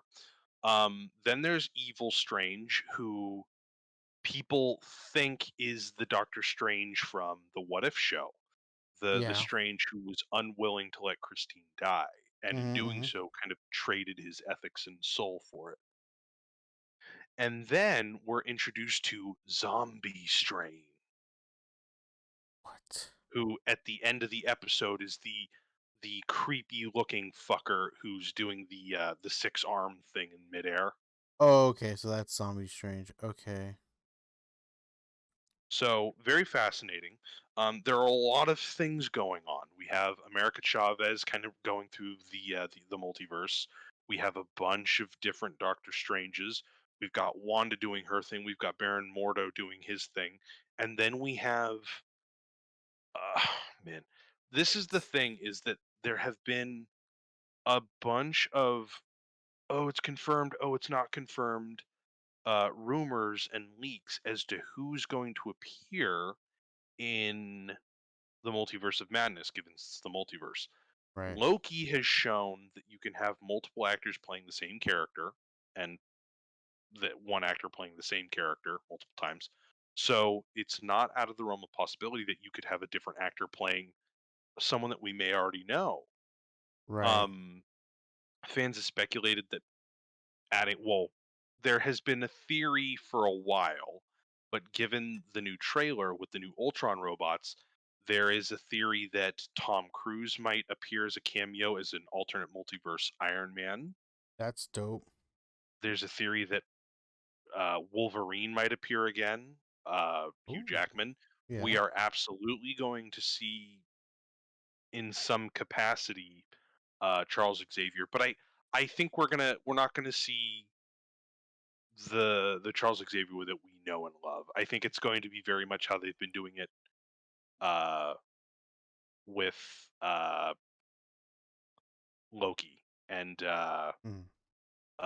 what am I saying? WandaVision, where we're going to get Patrick Stewart's likeness playing some kind of different iteration of the character. I would Mhm. imagine it's probably like an evil Charles Xavier or like an Illuminati Charles Xavier doing something bad or Yeah. morally not upstanding. They say that this is a possible, uh, as I said, the inclusion of possibly of the Fantastic Four and of the X-Men, a chance to introduce new actors playing new characters. I don't know if that's going to be a thing at all.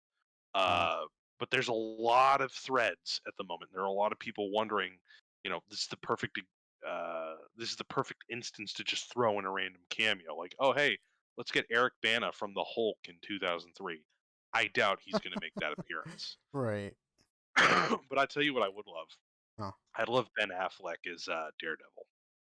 That would be dope, man. Because, I don't care what anyone says. I know it wasn't that great, but I absolutely fucking loved Ben Affleck dude, as Daredevil. I wish Ben Affleck.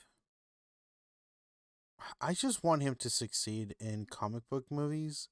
Um, just because he's an actual like comic book like geek. Fella. Yeah. Yeah, like it sucks that like one, it's taking forever for him to be involved in it, right? Yeah. And two, he kind of got shafted, Big like, time. you know what I mean? And man, The fucking theory, by sucks, the dude. way, is that But in the Flash film, hmm, he is going to get a send off. like no longer playing Batman. Yep. Interesting. It's clear he's made it very clear that he does enjoy the part, but is rather done with everything that's been going on around it. You Right. remember, I think, sometime after Justice League, there was an attempt for him to write, direct, and act, which he does. He's done Yeah. that, I think, 3 or 4 times already. His own Batman movie, and that got thrown out the window. And that, I Man. think, kind of broke his heart a little bit. Not broke his heart, but I think that kind of killed his appetite for the part. Yeah. Um, if we've seen anything with these MCU movies, you need to kind of hit the ground running with characters. Hmm. They can't just gestate, and the DCEU has done nothing but gestating with their kind of hiccup with the beginning movies. Yeah. Um, so it's theorized. We'll get back to Strange in a moment, but it's Yeah. theorized that the character's either going to die or he's going to get replaced with a different version of Batman, Okay. which eh, well, it's fine. It's disappointing, but as long as he gets, I think, the send off he deserves. I Because agree. I do enjoy Ben Affleck's performance as Batman. Hmm. I don't think it's particularly all that accurate, but I don't think that's up to him. I uh, I know that he's gotten, mm, especially with the 2017 film, he hasn't really gotten a great chance to portray the character. But I do think he is a qualified actor, and he gives a lot of uh, he gives a lot to the performance, and it's Oh just yeah. disappointing. Anywho, sorry. Yep. Strange. The chance to introduce a lot of characters. Fun to see someone like Daredevil, but I wonder how much of it is going to be you know Spider-Man No Way Home, where it's like, oh hey, I'm the actor who played Darth Maul and the Toad, just saying hi, whatever, I'm the Toad. Versus like, oh hey, we have a story. Let's try to commit to that and do the multiverse cameo variety hour as little as possible. Because Right. to be fair, I am worried about that. I am worried that it's just gonna Yeah. become like uh, a well, like I said, a variety hour. Yeah. I'll I'll um I'll eat my hat a bit. I know that I think about 8 or 9 months ago, almost a Mhm. year ago, I voiced my skepticism about No Way Home. That I thought that they were kind of capitalizing on into the multiverse, or the multiverse Spider-Man, Yeah. multiverse kind of thing. Because I think that movie is pretty flawless in every sense of the word, and I thought it was uh, little bandwagony to try to take that idea when you and I were speculating on what the plot of Spider-Man No Way Home would be, and everyone was Right. saying, "Oh, they're Tobey Maguire and Andrew Garfield are going to be it." We know it. But I do think they did a good job, and Yeah. I'm willing to roll back some of not all of it, some of my apprehension regarding like the multiverse introducing characters, because I think they've been doing, as far as the MCU goes, they've been doing a solid job. So I Right. just hope that they continue that trend and don't do it either too much excess in the multiverse of madness, Yeah. and just kind of sprinkle it about more throughout the rest of the franchise. Okay. Yeah, I can get behind that. Mhm. Like at this point, I just want X Men. Where's my Oh, X I Men? fucking know you do. But I don't know. Like cameos would be dope because like you gotta. Do they announce how long the movie's gonna be? Like 2.5 hours, I would probably imagine, 3. yeah. All of these Hmm. movies now are around the 2.5 hour mark. I Yeah. think it's safe to say that the movie's going to be about 2.5 hours. So throwing cameos there wouldn't be horrible. No, no, no, it wouldn't be. And I mean, the MCU is nothing but cameos. It's like, oh, here's yeah, at this the point, Captain America's, shield. Oh, here's, oh, we're transporting Thor's magic shield. Like, yeah, it's nothing but like, here's a superhero and here's more superhero stuff for later. yeah, But I just don't want it to be gratuitous to the point where it's like, you know, every member of the X-Men gets a cameo right, right. in a movie that's supposed to be about Doctor Strange. I know that I know that these movies are less like character stories and more Hmm. like, let's kind of use the inertia of the previous movie and like build more inertia for another movie. Like, Yeah, Stephen Strange isn't really going to get like a movie where he has to grapple with whatever personal dilemmas he has. It's more like, how can we take what the characters associated with like reality bending bullshit yeah. and add that to enrich the overall story. Hmm. But still excited, still interested. Oh yeah, yeah. We'll You see. want something? Oh, go ahead, Harry. I'm sorry, I've been talking my fucking No, your no, ear no, off. no, no. I'm saying we'll see. You know when the movie comes out. I want to see X Men. Give me X-Men. I just I just want good Gambit. You know, that's all I want.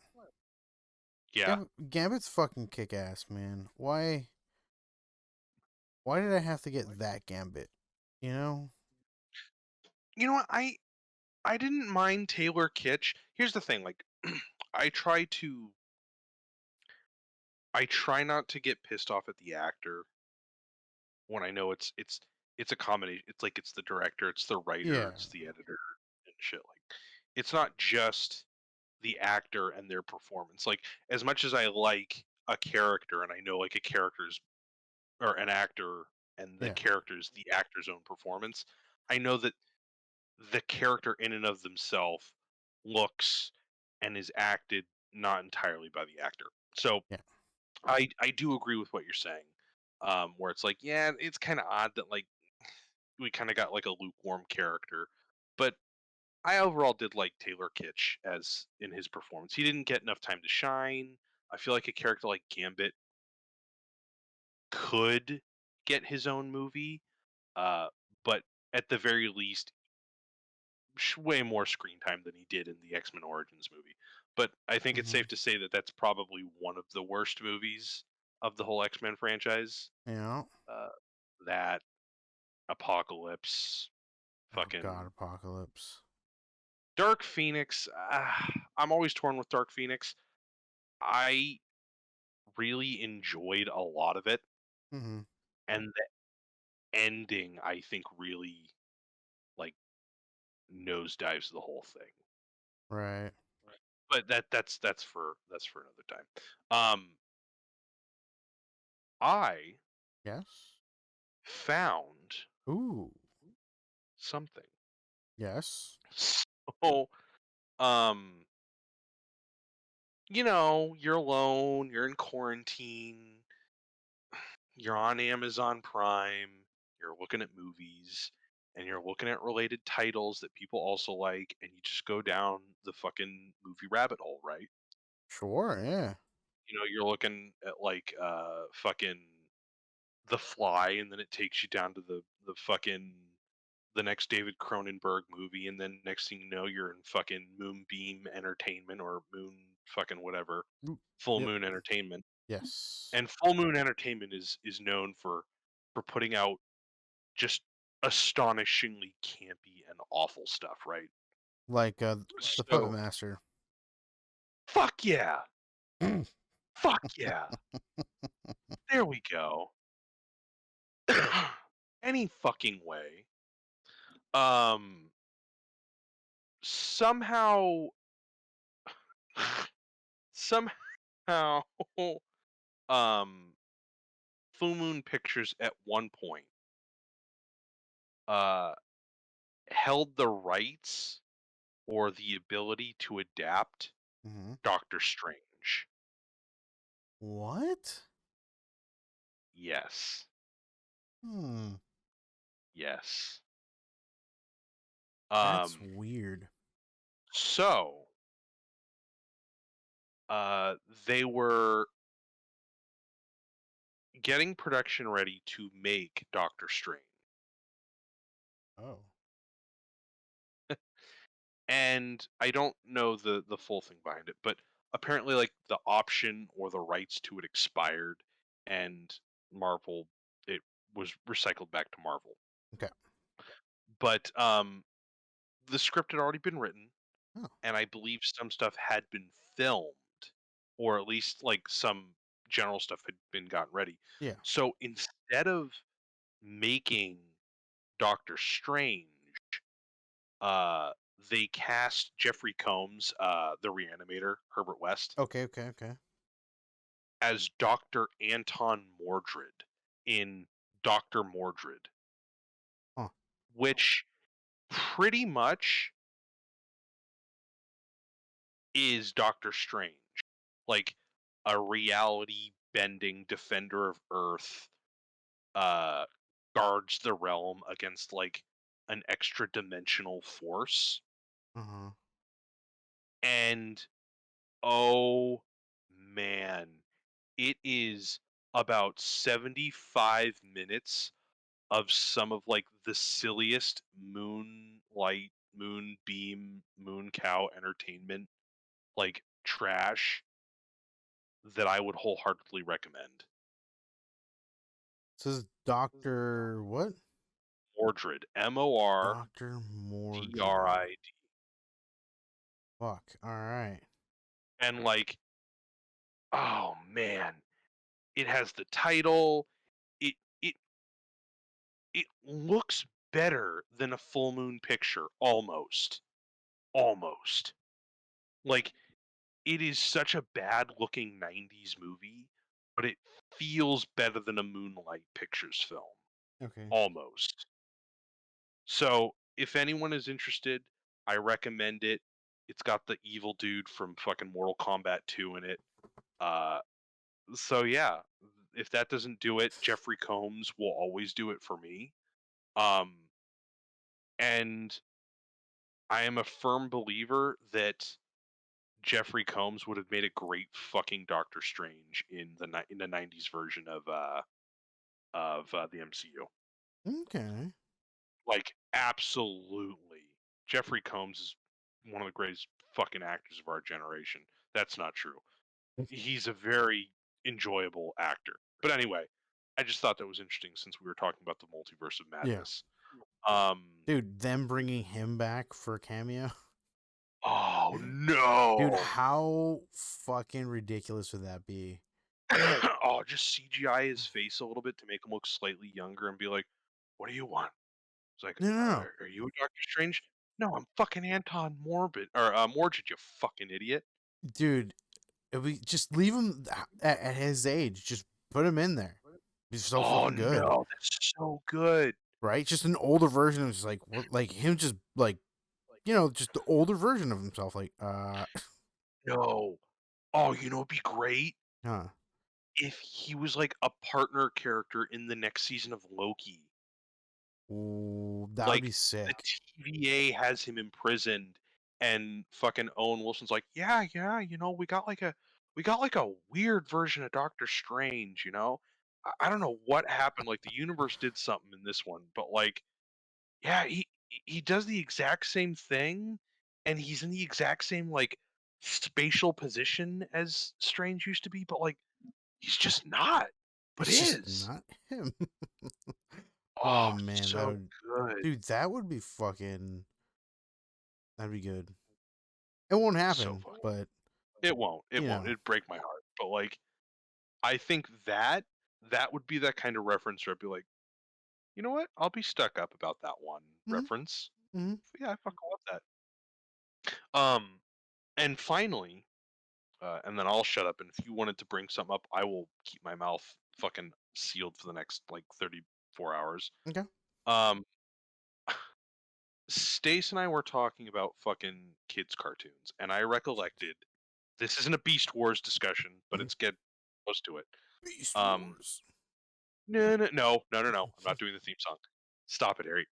Um, we were talking about childhood cartoons, and I mentioned like, yeah, I grew up on like Fox Kids, and Stace was like, what? Like they conservative cartoons? And I was like, no, no, no, Channel Two Fox. Yeah. Like they did, you know, like regular cartoons. So I had like Beast Wars and like all this other shit in like the late '90s, early 2000s, and I went and X-Men, and uh I remembered X-Men. I was like, "Oh fuck yeah, that shit was so good." Yeah. Well, wait.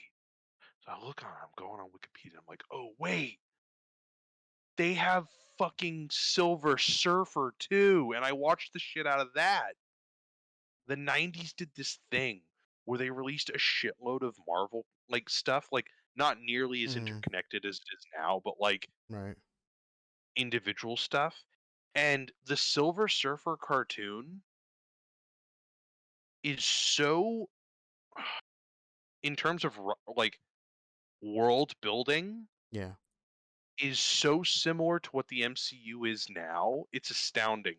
I recommend um watching the intro to uh the Silver Surfer. The first episode intro. It's like 3 minutes, but it talks about the main players. It talks about Xandar, it talks about the Kree, fucking Thanos, Gamora, Drax, Wow. Starhawk or Star Fox. Like they're all in it. Interesting. Yeah, it's so fucking fascinating. It's like it's a '90s cartoon. Uh Probably the my favorite of them because it's so out there. Yeah. Um but it has a whole bunch of fucking shit that that is currently used now. Like here, the Watcher, Ego, the Living Planet, Pip the Troll, the sidekick character to Star Fox at the end of Eternals, Mm-hmm. Drax, Adam Warlock, who's going to be in Guardians of the Galaxy Volume 3, Mm-hmm. the Kree, like it's so fascinating watching shit like this and just seeing all of the elements then Yeah. and then seeing them used now. It's so fascinating. That's insane. That's It's just a little thing, but give it a little watch. Seriously, you don't have to watch the whole thing. I'm not asking you to, but give the first intro thing a watch. You'll mhm, be really interested. Fucking Harlan Ellison, the second-rate writer of Star Trek: The Original Series, had a hand in writing this too. Like, there's some pretty interesting themes in it too that I thought mhm. were pretty fascinating. Okay. So yeah, fucking just throwing out those two fucking weird goddamn references. Discount Doctor Strange and fucking the Silver Surfer cartoon in 1998. That's so good. So fucking good. Um, I'm more excited about Doctor Strange after you go into detail about it. Uh, After we talked about Dr. yeah, Mordred. exactly. I'm like, dude, that'd be so fucking killer to see that. the the ending shot for me is what does it. The zombie strange, not CGI, doing the six arm. I don't know what it is. Yeah, He did it in fucking Infinity War when he duplicated himself. But that yeah, I don't know. It looks interesting. yeah, yeah. I'm I'm hoping it isn't too big for its own britches, like I was saying. I really Right. want I really just want a Doctor Strange story. Mm-hmm. I know we have Wanda in there. I'm really interested in where Wanda's going, but I feel like there are a lot of elements, and I'm hoping that they're not too. Uh, I don't. I just hope they don't derail what seems like an interesting concept. Yeah, yeah, yeah. Hmm, yeah. We'll see though. I mean, so when is this out? In May? Yes, actually, I think it Okay. is. And is there anything supposed to be coming out beforehand, or is that it?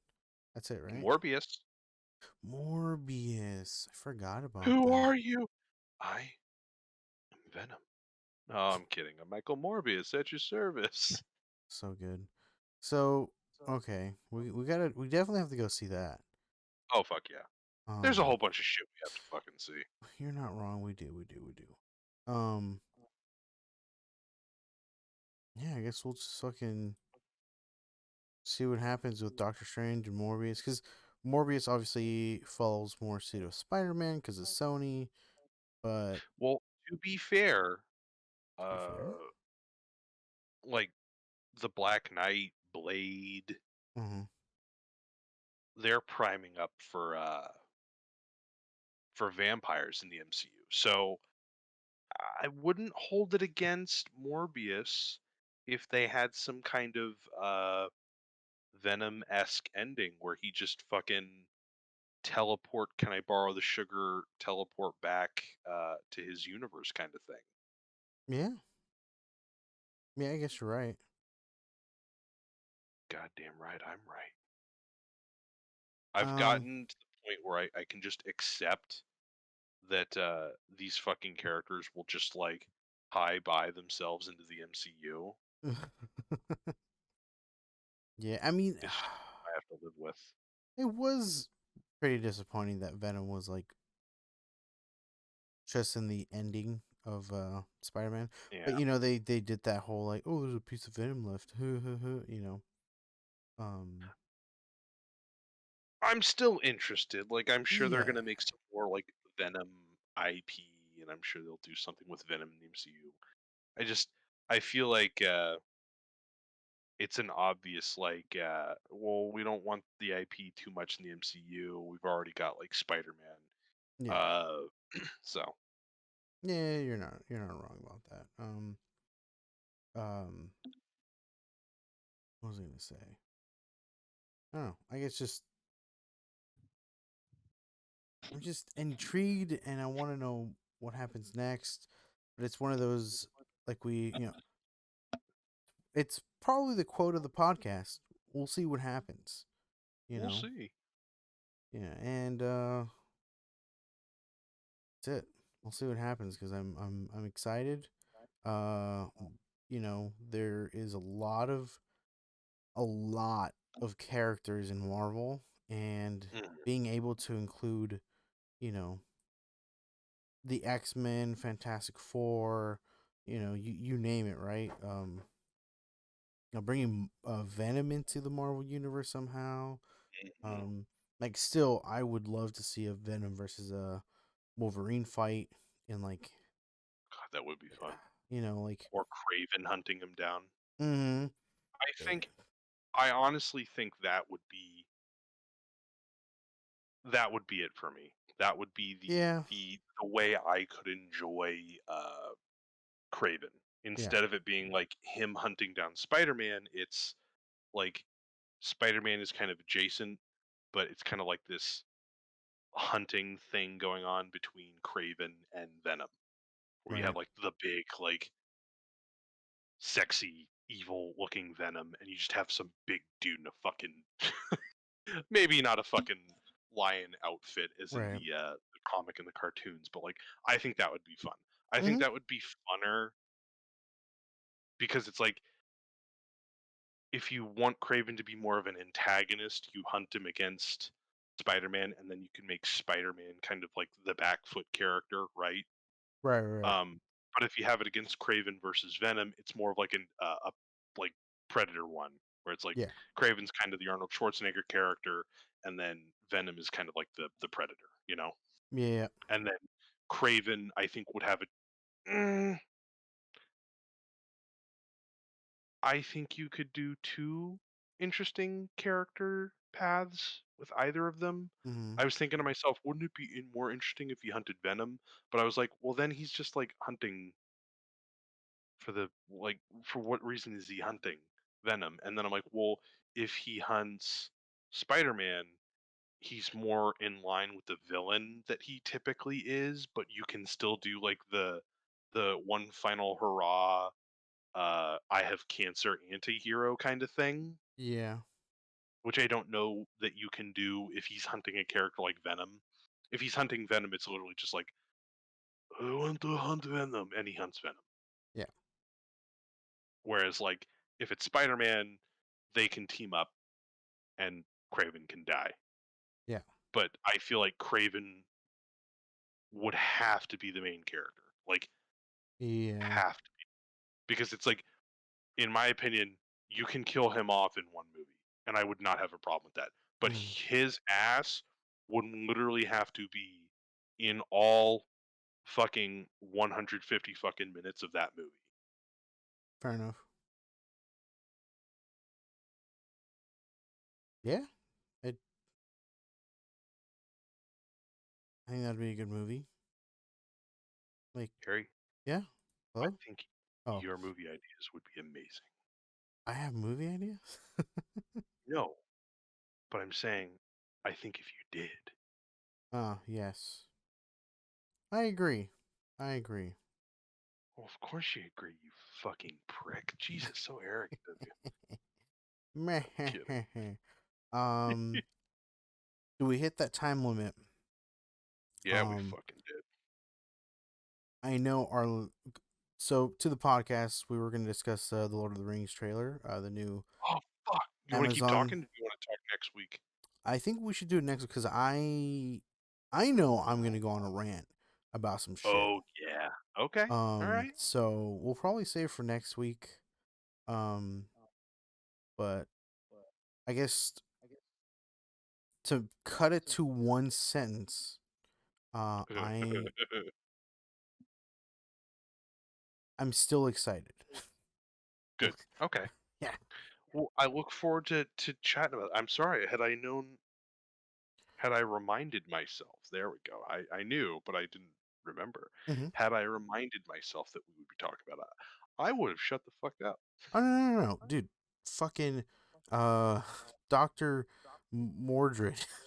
We needed to Ugh, know. I want to watch it. Like, I keep just watching the trailer for it, and it's so. Ah, if you haven't seen the trailer yet, you have no fucking clue how much of a Doctor Strange movie it looks. Like cheap ass fucking 90s Doctor Strange. Ah, I'm so gonna excited. I'm gonna add it to my list so I can watch it, Peacemaker baby. first though. Right. No, I'm gonna add the trailer to my playlist Okay. so I can watch it later, and we will vent or just talk about it because it Fuck yeah. looks. I don't know. I'll tell you Lord what of I the Rings think. first. Yes, Lord of the Lord Rings of the Rings first. definitely first. That's way more important. Oh, hands down, dude. Damn fucking straight. Alrighty, man. Want to do the outro? All right, bud. Fuck yeah. Sick. Folks, we love doing this. And Mm-hmm. we love that you love when we do this. Therefore, if you love us so much that you like to watch with your ears, saved it, our back catalog of videos, you can hit us up at YouTube at Hitting the Mark with Harry and Mark. And a little side content, you can watch our shenanigans with Guy Named Harry. There, you can watch all of our licentious, you like that word, licentious Licentious. Oh. gameplay. Does not fit the context of what I was trying to say, but I just felt like saying it. Hmm? Guy Named Harry, Hitting the Mark with Harry and Mark. And if you wanted to begin to communicate with us, tell us if we're good, we're bad, tell us your wants and needs, your goals, your desires. You can hit us up at hittingthemark2020 at gmail.com. And if you want to hear the latest, our opinions, cooking tips, cleaning tips, you can hit us up at capital H, capital T, capital M underscore podcast at Twitter. Once again, HTM underscore podcast. We love talking about things we have no idea what we're talking about, folks, Mm-hmm. and we want to keep doing it. Keep listening. We'll be back next week. Auf Wiedersehen, assholes. Bye bye.